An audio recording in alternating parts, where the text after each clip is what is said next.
नमस्कार मु स्वप्ना पुणी थे मो चैनल को स्वागत जनावुची। आज मु चिंगुड़ी गोटे रेसिपी करी आपन को देखौची।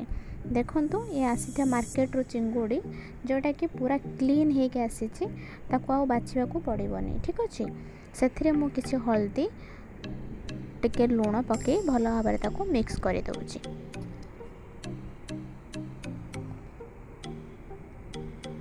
देखंतु भल भाबरे मिक्स हो जाइए। तो एबे मु कढ़ाई बसई के तातिला परे किसी एतिरे तेल दे मुझे अल्प तेल रे आपन को चिंगुड़ी भाजी देखौजे। ठीक अछि, तेल गरम हो सारिला परे मु सेथिरे स्पून सहाय्य रे गोटे गोटे चिंगुड़ी पके देखंतु भाजुची।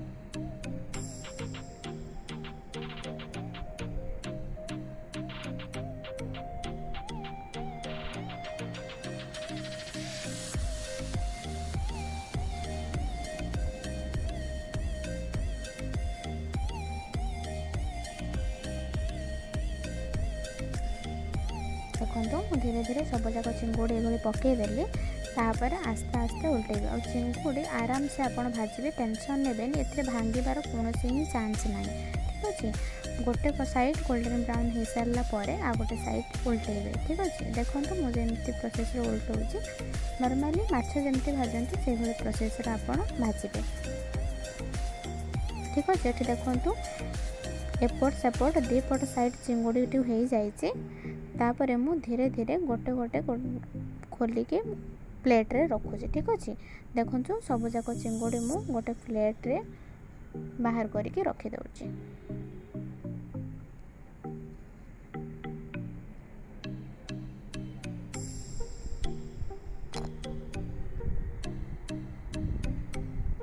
एई भली प्रोसेस रे मु बाकी थिबा रेस्ट चिंगुड़ी को भाजी के देखौची। देखंतु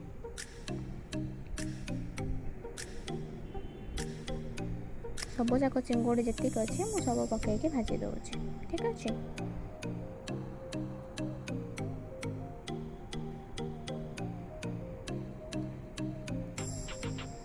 देखंतु मु गोटे गोटे सब जाक चिंगुड़ी पकई भाजी सारी।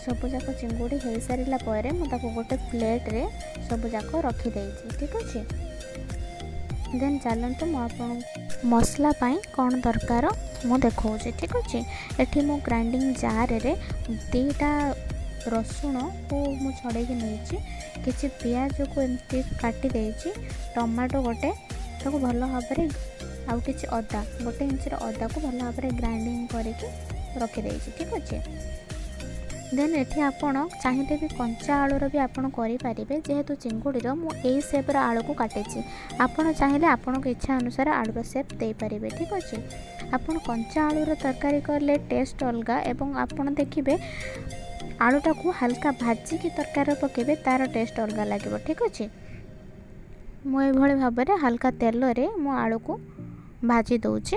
सामान्य सिझापी मुझे टिके लूण पकईके ताको टिके सिझापी छाड़ी दउची। देखिले मु आपन को देखौची सिझापी जस्ट घोड़नी साहाय्य में घोड़े देली।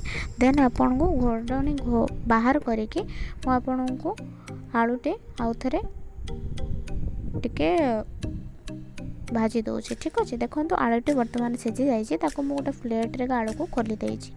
ठीक अच्छे, देन तरकारी करने मु कड़ाई रे तेल दे गरम हो सारा पर मसला सब दे ताको मसला सब फास्ट दे दउची। ठीक अच्छे, मसला देखंतु सब दे सारी।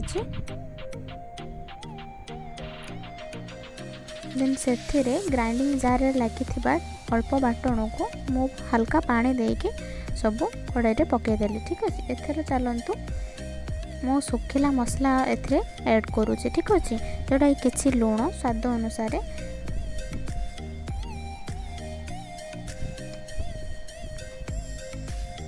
हल्दी,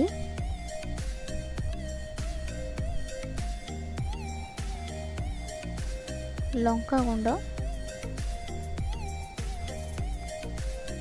ଭଲ ଭାବରେ ମିକ୍ସ କରିଦେଉଛି। ଠିକ୍ ଅଛି, ଧ୍ୟାନ ରଖିବେ ମସଲାଟିକୁ ଭଲ ଭାବରେ କଷିବେ ଯେ ପର୍ଯ୍ୟନ୍ତ ଏହାର କଞ୍ଚା ସ୍ମେଲ୍ ନ ଯାଇଛି। ଠିକ୍ ଅଛି, ଦେଖନ୍ତୁ ଭଲ ଭାବରେ କଷି ହେଇଯାଇଛି।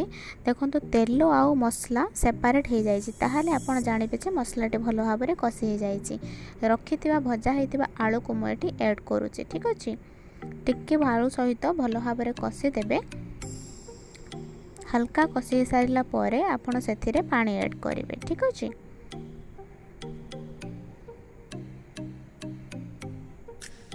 ଦେଖନ୍ତୁ ଆଳୁଟି ଭାଜିଲା ବେଳେ ସାମାନ୍ୟ ଅଳ୍ପ ସିଝା ହେଇଥିଲା। ଠିକ୍ ଅଛି, ଏଥିରେ ସିଝିବା ପାଇଁ ମୁଁ ଆଉ ଥରେ ଘୋଡ଼ଣୀ ସାହାଯ୍ୟରେ ଘୋଡ଼େଇ ଦେଲି।